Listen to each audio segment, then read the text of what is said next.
బొల్లారం, సికింద్రాబాద్, మేడ్చల్ లాంటి స్టేషన్లు ఎప్పుడో బ్రిటిష్ కాలంలో ఉండేటువంటి ఫెసిలిటీస్ కొనసాగుతూ వచ్చాయి.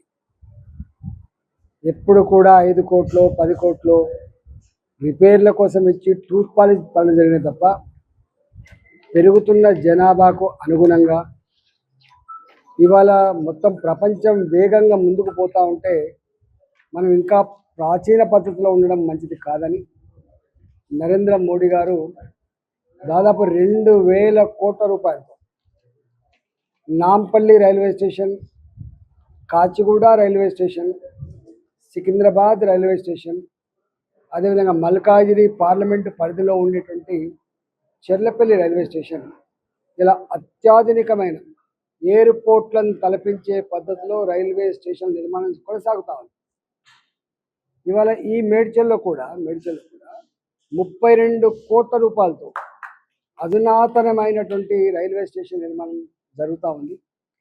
గౌడెల్లి, గుళ్ళపోచంపల్లి, బొల్లారం, అల్వాల్, ఇవాళ అమ్మగూడ ఇలాంటి ఈ ప్రాంతాలలో కూడా ఇలా రైల్వే స్టేషన్లు మోడర్నైజేషన్ కావచ్చు. అదేవిధంగా ఎంఎంటీఎస్ రైళ్ళు వచ్చిన తర్వాత అక్కడక్కడ ప్రజలు మాకు రైల్వే స్టేషన్లు కావాలి, మేము 4 కిలోమీటర్లు 5 కిలోమీటర్లు పోయేటువంటి ఆస్కారం ఉండదు కాబట్టి సిటీలలో పెద్ద పెద్ద నగరాలలో ఇవాళ మెట్రో రైళ్లకు కిలోమీటర్కి ఎట్లా ఫెసిలిటీ ఇచ్చిందో ఎంఎంటీస్ కూడా అట్లాంటి ఫెసిలిటీ ఇవ్వాలన్నటువంటి సంకల్పంలో భాగంగా ఇవాళ నేను రైల్వే మంత్రి గారిని కలిసినప్పుడు సికింద్రాబాద్ హెడ్ ఆఫీస్లో ఉన్నటువంటి అధికారులని మీకు జత చేస్తాను. మీరు మొత్తం మీ ప్రాంతం అంతా కూడా కళ్ళి తిరగండి.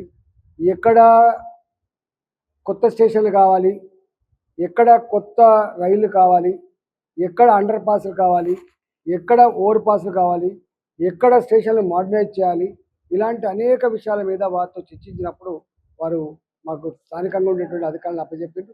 ఈరోజు మేము ఈ పార్లమెంటు పరిధిలో ఉన్నటువంటి అన్ని రైల్వే స్టేషన్లు, ఈ పార్లమెంటు పరిధిలో ప్రజలు అనేక సంవత్సరాలుగా ఏ కష్టాలు అయితే పడుతున్నారో, ఏ దరఖాస్తులు ఇస్తున్నారో అవన్నీ కూడా అడ్రస్ చేసే ప్రయత్నం చేస్తాం. ఈ తదుపరి డీజీఎం గారితో మీటింగ్ ఏర్పాటు చేస్తాం. ఈ ప్రపోజల్ని కూడా ఢిల్లీకి తీసుకుపోయి అతి త్వరలోనే ఇవి పూర్తి చేసే ప్రయత్నం చేస్తాం.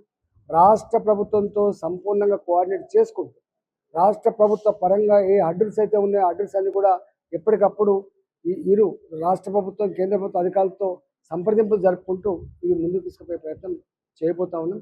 తప్పకుండా ఇవాళ అనేక సంవత్సరాలు బొల్లారం గేట్ ఉన్నది, 2 గంటలు బంద్ అయిపోతుంది.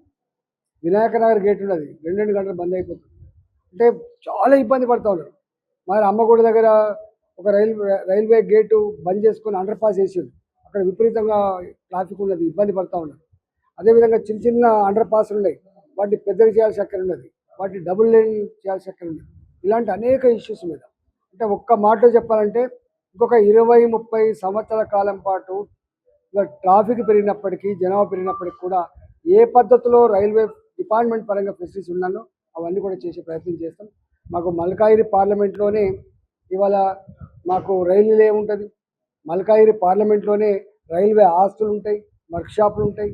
ఇవాళ ఈ పార్లమెంట్ పరిధిలో అనేక రైల్వే లైన్లు ఉన్నాయి. అన్నిటికంటే మిక్కిలి ఇవాళ టెర్మినల్ ఏ ఢిల్లీ హైదరాబాద్ టెర్మినల్ ఉందో అది చెర్లపల్లిలో కట్టడం జరిగింది. కాబట్టి ఇవన్నిటి మీద కూలంకుషంగా ఏ ఒక్క అంశాన్ని కూడా వదిలిపెట్టకుండా ఇవన్నీ కూడా చేస్తాం. Thank you.